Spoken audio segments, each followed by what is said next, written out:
The Big Ten season is officially about to get underway. The Badgers travel to USC. It's three big things and predictions. Welcome to the Bucky Report, your destination for all things Wisconsin Badgers. Authentic takes. Oh my God. Game analysis. Touchdown Badgers! Ring one up! And discussion from the fan perspective. Woo-hoo! Thanks for joining us and on Wisconsin. Welcome to the Bucky Report. We are your hosts, Rajeev and Justin, back together for a midweek quick hit episode to talk about our big keys before the USC game. We are at the Bucky Report on Twitter, YouTube, and wherever you can find your podcast. If you like what we're doing, hit the subscribe button so you know when we make new content. Justin, I don't know if you know this, but this is our 1-year anniversary of the Bucky Report. Is it this? Yeah, I guess it is. Yeah, this is the week. Or was it last week? Now. Technically, no, it was next week, but it was actually the 27th, I think, of September. Okay. But nonetheless, we started the Bucky Report right before the kickoff of the Big Ten season last year when we played Purdue. And here we are back at it a year later. I want to just say thank you to all the listeners. If you're listening to this and you haven't subscribed to the show yet, do hit that button and like and share and all that stuff. And if anything else you want to do to help support the show, if you can do anything, share it with a friend. Tell a friend about it because that could be great, and they might get good stuff out of it. But this is tell a stranger.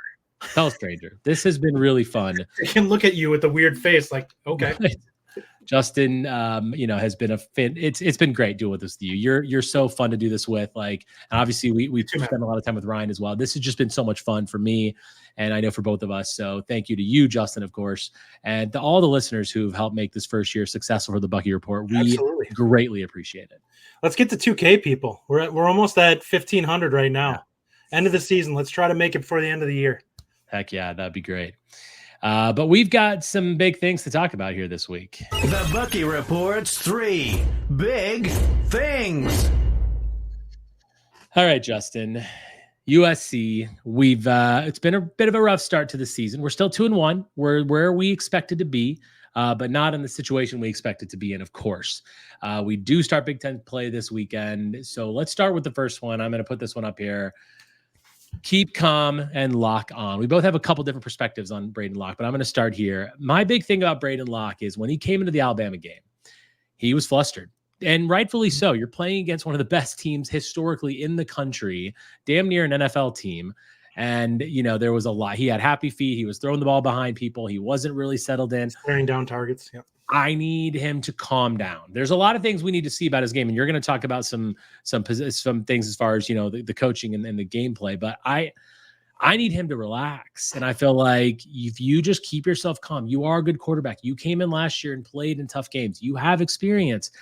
It's not going to be easy to go into the Coliseum and play, but I really believe that he needs to settle down. The game can slow down a bit for him. Stay calm, go through your reads, trust the system and trust your offensive line. It's one of the best parts of the team. Stand in there, step up in the pocket. Those small little things that you get an extra tick of a second or a tenth of a second, all those little tiny baby moments make a huge difference in how he's going to play.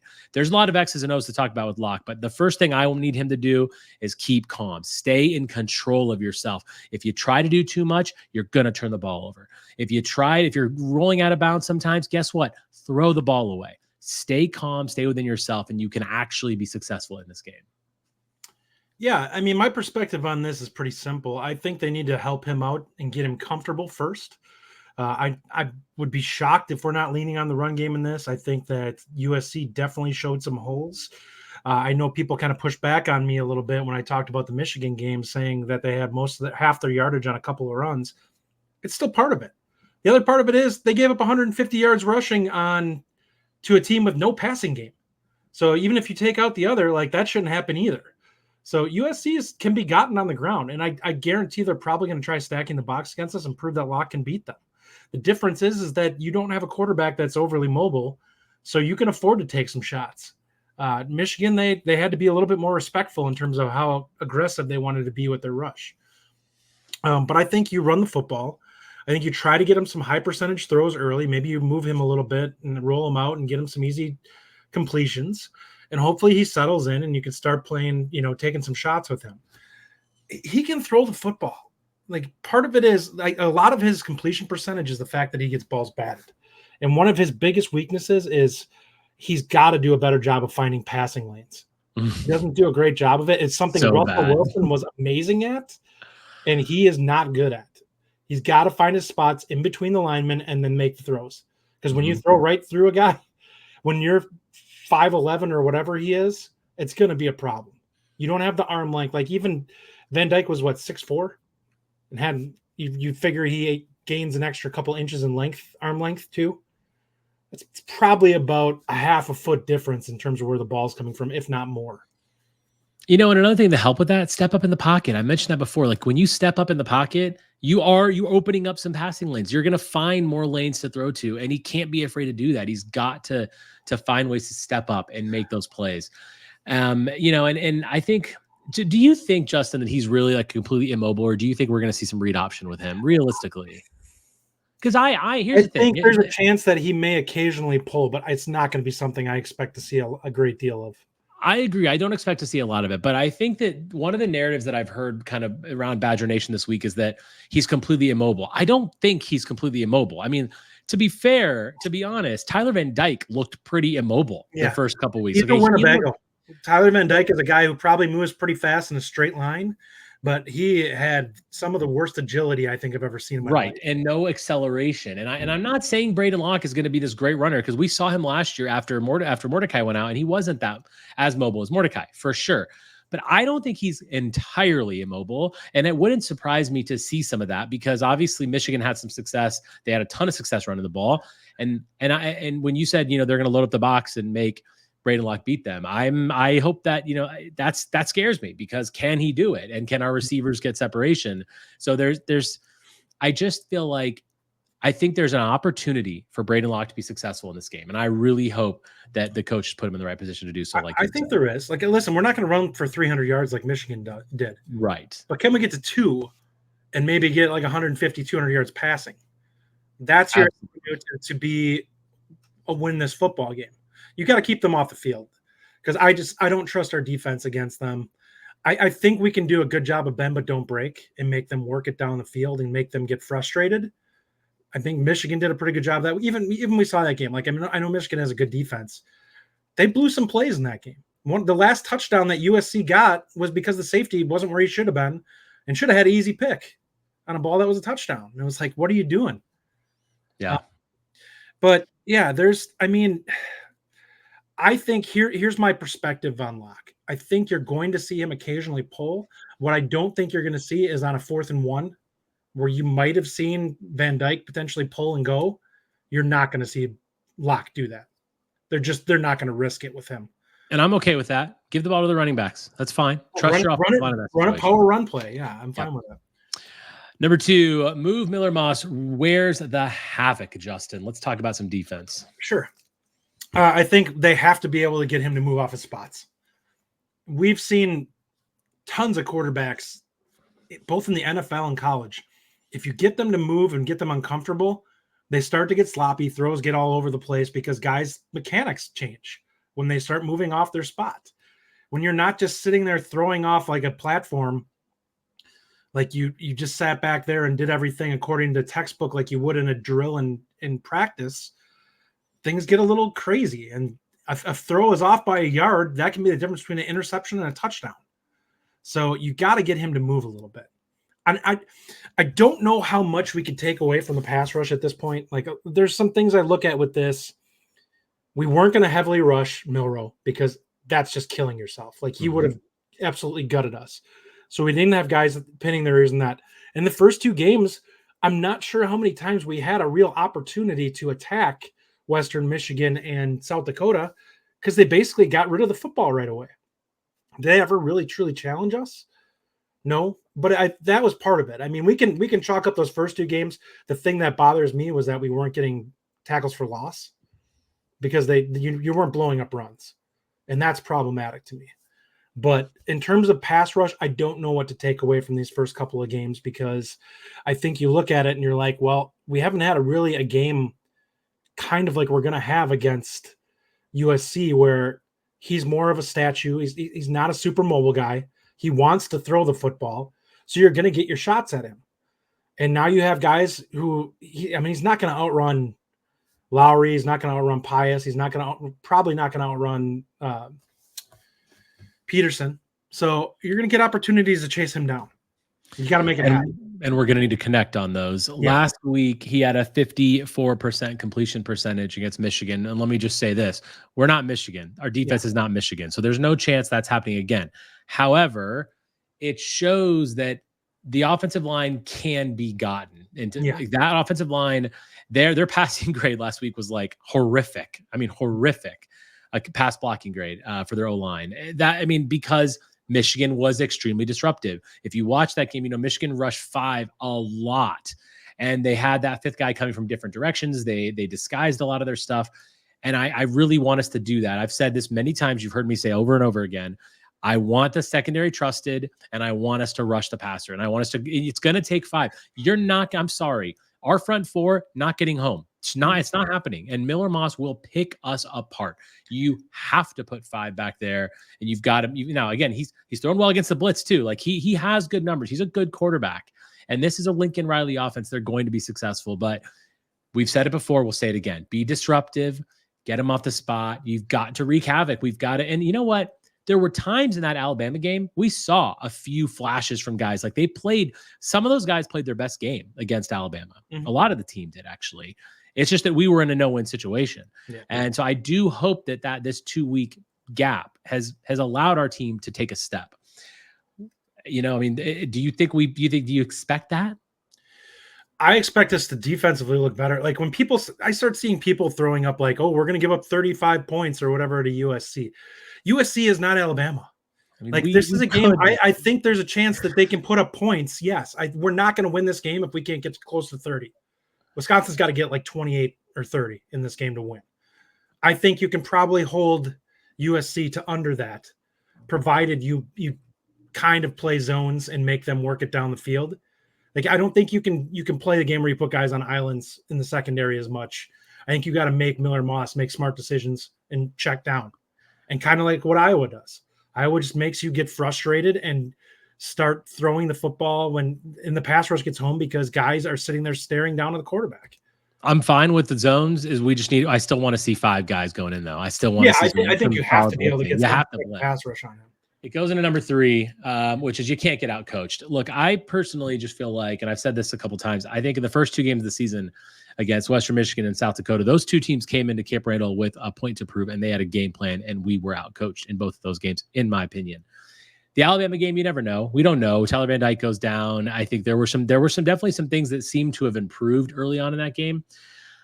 But we've talked a lot about on this show right now about how we need to, get Braedyn Locke some short passes, get him some confidence, roll him out of the pocket. We've talked about needing to come in with 5 pass rushers and move Miller Moss and all these things. This is what all fans are saying. Mm-hmm. The question is, the coaches have to go in with that game plan. And I have to believe that Luke Fickell and Phil Longo and Mike Tressel are well prepared for this USC matchup. But that's going to be the telltale. Very early on, you're going to see whether or not this team's going to shred us and put up 35, because, Justin, that is a very real possibility. I think they can absolutely put up 35 points on us. I hope they don't. I don't know if they can run the football against us. They're not a great running team. But we're not a very good run defense. I know we're not, but I mean, that's where I kind of look at it as like, we're not great in a rush defense, but it's kind of like Nebraska when I watched them against Illinois. Like, they wanted to throw the football because they couldn't run. When I look at this game against USC, we've got to be able to hold them to like 4 or less yards per carry and make them uncomfortable and make Miller Moss have to throw the football. I think that can be done because I don't know how dynamic their run game is, but that's going to be kind of the key to it. You have to make them one-dimensional so that you can kind of tee off in the secondary and have guys just basically looking to make plays against Miller Moss. You can't have it where you're constantly getting gutted because you're turning your back and guys are, the running back's running free and you're getting them 10 yards downfield. Now, we haven't had a team that's really gutted us at the run. I mean, we had the one bad drive against South Dakota. Western Michigan was kind of hit or miss in that game too. They've got to play tighter than that. Like, there's got to be progress made where we look at this and say, defensive line's starting to show growth. And I think that's kind of what we need to see this week is them to prove that they're kind of taking a step in the right direction. Is it a super talented group? It is not. but the young guys hopefully are going to take steps, and hopefully the older guys will start to get more comfortable with the experience, and that, having 3 weeks worth of reps under them now to be able to make at least the routine plays.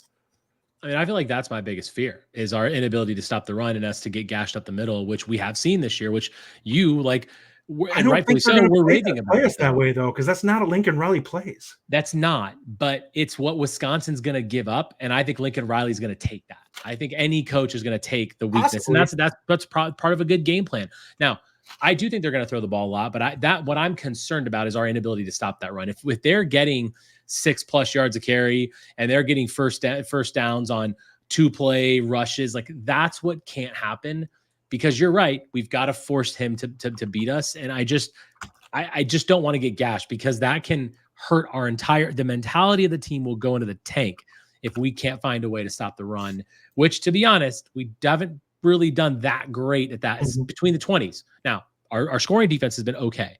So there's that. And it worries me. It worries me. All right, let's get into our predictions. The Bucky Report predictions. 2:30 Central Time on Saturday, 12:30 local time. I will be at the game. I'll be wearing this shirt, I believe. So look for me out there. I'll be cheering with there's going to be a lot of Badger fans out there. The Los Angeles Badgers Alumni Association is huge.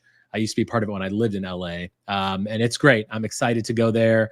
There's going to be a lot of good tailgating going on. So really fun. But Justin, can we do this? What is your prediction? What do you think happens? What's the score?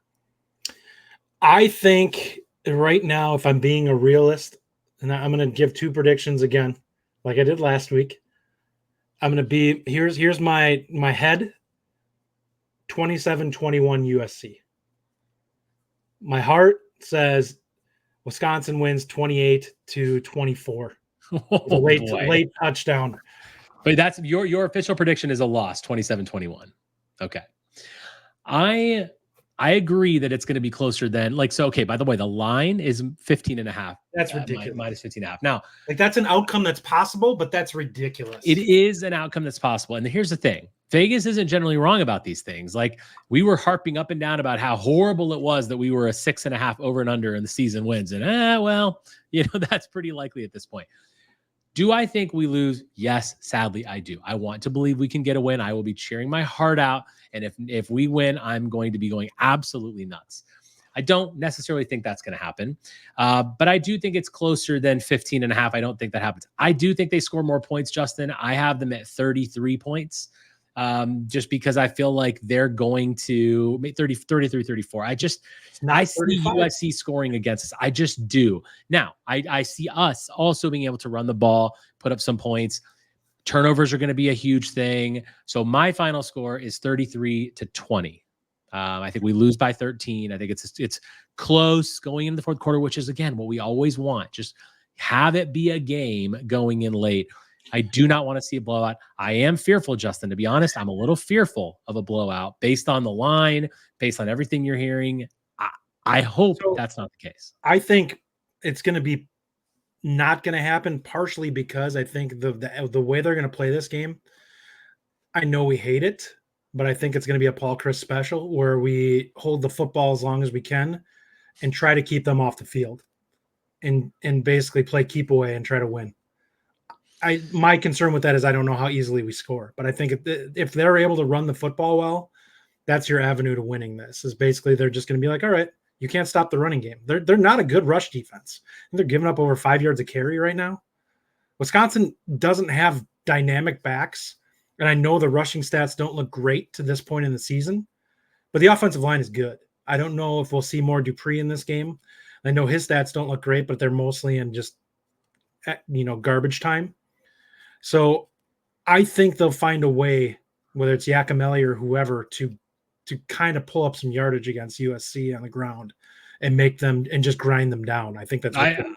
I hope you're right. I hope it's a 4-headed monster. I want to see all 4 of them. I want to see Malusi and Walker, who we know we're going to see. I want to see Dupree and Yakimelli. Yakimelli and Dupree. I want Dupree to get carries. I said I feel like it could be one of these games. He's going to have a breakout game. He's going to become the best running back we have on this team in a short amount of time, in my opinion, maybe next season, but I think he's going to be great. I'd like to see him just get some more carries and have a chance to make some things happen. If you are going to be in Los Angeles for this game, send me a DM on Twitter. Let me know. Let's meet up before the game. It's going to be great. Nah, I'm going to be with Nick Osten the night before from 247 Sports. We're going to party together a little bit. So it's going to be a great time. And hopefully, guys, we can be 1-0 after this Big Ten start. With that, we will be back this weekend for our full Sunday show on Wisconsin. On Wisconsin. Thank you for listening. If you enjoy the show, subscribe to our YouTube channel at The Bucky Report or The Bucky Report Podcast from wherever you get your content.